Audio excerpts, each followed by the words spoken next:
ఒకేసారి రూ. 10, రూ. 20 పెరిగితే వామ్మో అనిపిస్తుంది.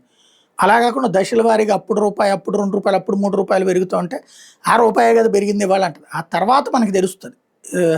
మోడీ సర్కారు గతంలో అధికారంలోకి రాగానే ధరలు తగ్గించింది. 2014 నుంచి 19 మధ్యన తగ్గించింది పెట్రోల్, డీజిల్.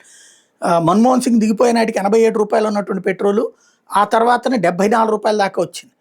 ఆ తర్వాత మళ్ళీ ఈ కొన్నేళ్ల క్రితం ధరలు పెరగడం ప్రారంభమయ్యాక అంతర్జాతీయ పరిస్థితుల నేపథ్యంలో పెంచుతూ వచ్చారు. ఒకేసారి పెంచకుండా రూపాయి, రూ. 2 చొప్పున పెంచడం వల్ల పబ్లిక్ పట్టించుకోవాలి. దానికి తోడు రాష్ట్రాల పన్నులు ఎట్లాగో ఉన్నాయి. కానీ అది భారం అనిపించిన రోజున ఒక్కసారిగా తగ్గించుకొచ్చింది. రూ. 10 2 సార్లు తగ్గించింది. ఆ ఇంపాక్ట్ అనుభవించారు. కానీ రాష్ట్రాల వలన ఆ ఎక్కువ అలాగే కొనసాగుతుంది. ఇప్పుడు మళ్ళీ 3 సార్లు పెంచారు ఈ మధ్య కాలంలో, ఈ 10 రోజుల్లోనే.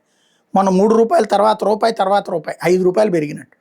మేబీ ఇంకొక రూ. 5 ఈ నెలలోనికే పెరిగేటట్టు, అంటే వచ్చే నెల రోజుల్లోపు ఇంకొక రూ. 5 రూ. 10 పెరిగేటటువంటి అవకాశం అయితే కనబడుతుంది.